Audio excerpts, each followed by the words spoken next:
is a delicate fabric known for its open weave that's perfect for special occasions and costumes. While beautiful, it can be tricky to sew with, but this video will provide some handy tips. Tulle is a type of netting fabric that can come in silk or cotton, but most stores have the one that's nylon.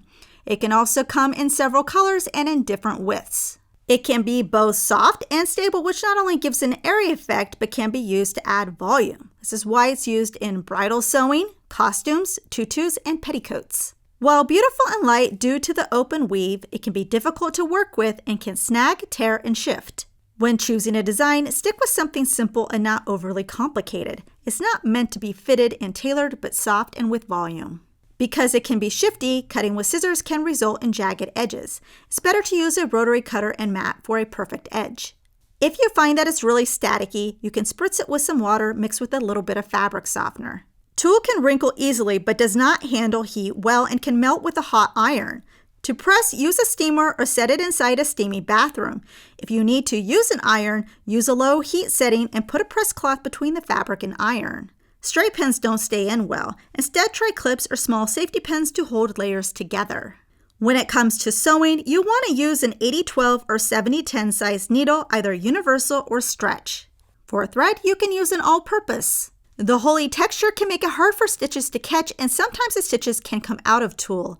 I recommend using a narrow zigzag stitch with a width of 1 or 2 and a stitch length of 3. Test on scraps. Snagging is a real concern. It can get pushed down into the machine or snag on the feed dogs or the foot. You can use tissue paper underneath between the fabric and the feed dogs, and then tear the paper off when finished. Or you can use wash away stabilizer the same way and wash it away when done.